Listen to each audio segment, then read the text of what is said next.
Goeiemôre en weer eens baie welkom hier saam met ons by ons oggendoordenkingtyd. Dit is lekker as 'n voorreg dat jy saam is.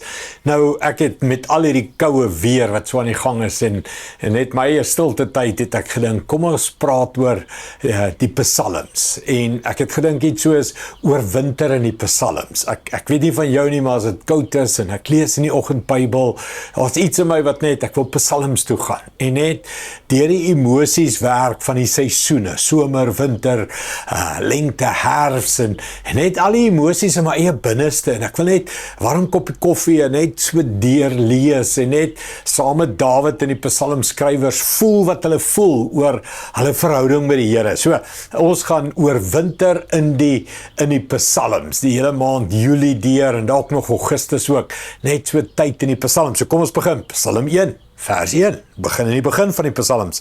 Gelukkig is die mens wat nie die raad van die goddelose volg nie, en nie op die pad van die sondaars gaan staan, en nie in die bijeenkoms van die spotters sit nie, maar wat vreugde vind in die wet van die Here, en sy wet dag en nag mymerend prewel.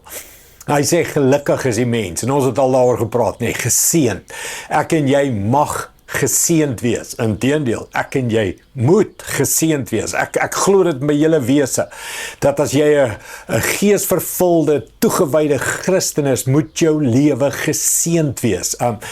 Nie Christene moet na jou lewe kyk en sê, wat het jy? Hoekom is jy so gelukkig?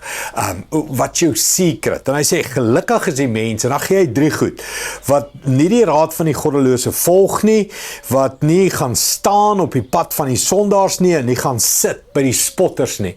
Nee, sit, staan, stap. Nee, so met ander woorde, jou hele loop, jou hele stilsit, jou hele gesprek, jou hele lewe is anders. Jy loop nie hulle pad nie, jy staan nie by hulle nie, en jy sit nie by hulle nie.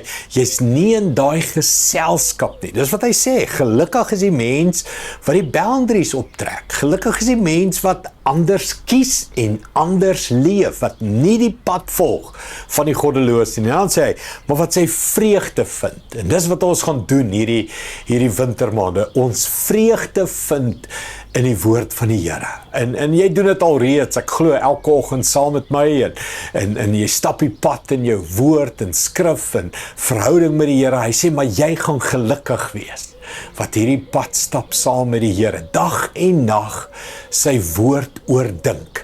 Ek weet nie van jou nie, het gebeur met my, ek kan in die middel van die nag wakker word, dan dink ek aan skrifte. Ek het inteendeel, my hele psalm, hierdie oordenkings, het ek in die middel van die nag gekry, en net skrifte op skrifte, van ek wil dit met julle deel, wat sê die Here? So dag en nag bedink jy die skrifte. Ek sluit af met, gelukkig is die mens. Wil jy gelukkig wees in die winter? Want wintertyd is mos maar gewoonlik miserable tyd. Nee, wintertyd is nie so lekker tyd nie. Maar wil jy gelukkig wees, winter, somer, enige seisoen?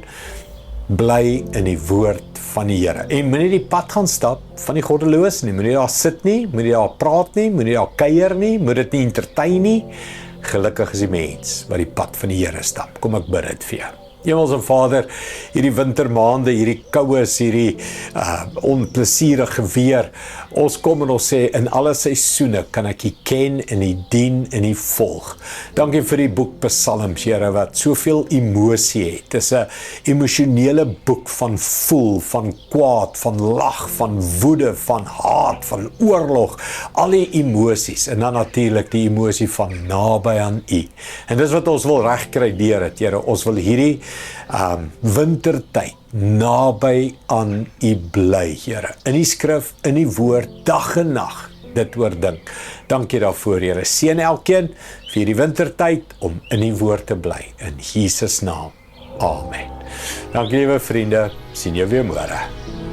Trots geborg deur Evergreen Turf.